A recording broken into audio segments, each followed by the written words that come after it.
Hi அஸ்ஸலாமு அலைக்கும். இன்றைக்கி நம்ம என்ன பார்க்க போகிறோன்னா சிக்கன் சால்னா எப்படி செய்கிறதுன்னு பார்த்துடலாமா. அதுக்கு ஒரு மிக்ஸி ஜார் எடுத்துகிட்டு மசாலா நம்ம ரெடி பண்ணிக்கிடலாம்.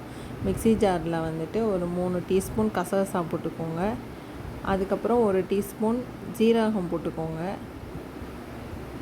அப்புறம் 1 டீஸ்பூன் மிளகு போட்டுக்கோங்க. முழு மிளகாய் போட்டுக்கோங்க. 1/2 டீஸ்பூன் மஞ்சத்தூள் போட்டுக்கோங்க.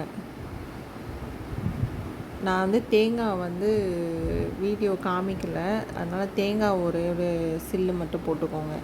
தேங்காய் நல்லா சின்ன சின்னதாக நறுக்கி போட்டுக்கோங்க. அதையும் போட்டு நல்லா பேஸ்ட்டாக நல்லா மையாக அரைச்சிக்கோங்க. இந்த மாதிரி நல்லா என்னோடய மிக்ஸி ஜார் கொஞ்சம் இதாக இருக்கும், அதனால் தேங்காய் அப்போ முழுசாக கிடக்கு. நீங்கள் நல்லா மையாக அரைச்சிக்கோங்க. ஒரு பாத்திரத்தை எடுத்து அடுப்பில் வச்சுக்கோங்க. நல்லா கொஞ்சம் கனமான பாத்திரமாக அடுப்பில் வச்சுட்டு அதில் ஒரு 2 கரண்டி எண்ணெய் ஊற்றிருக்கேன் நான். ஏன்னா சிக்கன் சால்னாங்கிறனால கொஞ்சம் எண்ணெய் ஜாஸ்தி இருந்தால் நல்லாயிருக்கும். மட்டன்னா உங்களுக்கு அந்தளவு எண்ணெய் தேவைப்படாது. 2 கரண்டி எண்ணெய் ஊற்றிருக்கேன். வெங்காயம் மீடியம் சைஸ் வெங்காயம் 2 வெங்காயம் போட்டிருக்கேன். மீடியம் சைஸ் தக்காளி 2 தக்காளி போட்டிருக்கேன். எல்லாத்தையும் நல்லா வதக்கி விட்டுக்கோங்க. அதுக்கு தேவையான அளவு உப்பு கொஞ்சம் போட்டுக்கோங்க. கருவேப்பிலை கொஞ்சம் போட்டுக்கோங்க. எல்லாத்தையும் போட்டு நல்லா வதக்கி விட்டுக்கோங்க. இப்போது நான் செய்கிற இந்த சால்னாவை ஒரு தடவை செஞ்சு சாப்பிட்டு பாருங்கள், செம்ம டேஸ்ட்டாக இருக்கும். இதை ரைஸ் கூட சோறு கூடயும் வச்சு சாப்பிட்லாம். அப்புறம் பரோட்டா அந்த மாதிரி இடியப்பம் அந்த மாதிரி வச்சு சாப்பிட்லாம். செம்ம டேஸ்ட்டாக இருக்கும். ட்ரை பண்ணி பார்த்துட்டு சொல்லுங்கள். அடுத்து இஞ்சி பூண்டு பேஸ்ட் ஒரு 2 டீஸ்பூன் போட்டுக்கிறேன். அதுக்கப்புறம் 1.25 டீஸ்பூன் மிளகாய் தூள் போட்டுக்கோங்க.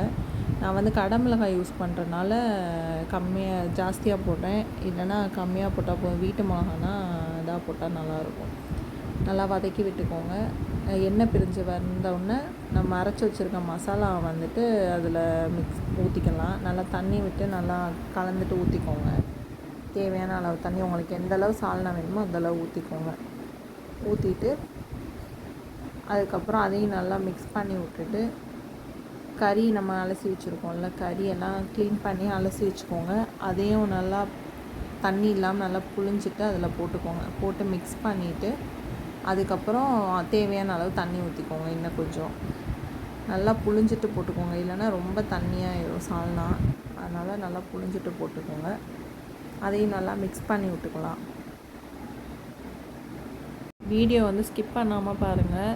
சேனலில் சப்ஸ்கிரைப் பண்ணிக்கோங்க, லைக் பண்ணிக்கோங்க, ஷேர் பண்ணுங்கள். நல்லா மிக்ஸ் பண்ணி விட்டுட்டு தண்ணி தேவையான அளவு தண்ணி ஊற்றிக்கோங்க. தண்ணியை ஊற்றி நல்லா மிக்ஸ் பண்ணிட்டு உப்பு போட்டுக்கோங்க. ஏன்னா நம்ம வெங்காயம் வதங்குறதுக்கு தான் நம்ம உப்பு போட்டோம். இப்போ தேவையான அளவு உப்பு போட்டுக்கோங்க. அந்த சால்னாக்கு தேவையான அளவு உப்பு போட்டுட்டு அதையும் நல்லா மிக்ஸ் பண்ணி விட்டுட்டு லிட்டு போட்டு க்ளோஸ் பண்ணிடுங்க. மூடி போட்டு க்ளோஸ் பண்ணி வச்சுருங்க. நல்லா கொதிக்கட்டும். அந்த மசாலாவோட பச்சை வாடை போகிற அளவு நல்லா கொதிச்சுட்டு அதுக்கப்புறம் கொஞ்சம் நேரம் ஒரு 5 நிமிஷம் சிம்மில் வச்சிங்க அப்படின்னா சால்னா ரெடி ஆகிடும். மசாலா வடை போய் கறிலாம் வெந்துருச்சுன்னா அதுக்கப்புறம் சிம்மில் வச்சுட்டு க்ளோஸ் பண்ணிடுங்க. சிம்மில் வச்சு க்ளோஸ் பண்ணிட்டு ஓப்பன் பண்ணி பார்த்தீங்கன்னா நல்லா எண்ணெய் பிரிஞ்சு வந்திருக்கும். செம்ம டேஸ்ட்டாக இருக்கும். ட்ரை பண்ணி பார்த்துட்டு சொல்லுங்கள். அடுத்த ஒரு வீடியோவில் பார்க்குறேன். பாய். அஸ்ஸலாமு அலைக்கும்.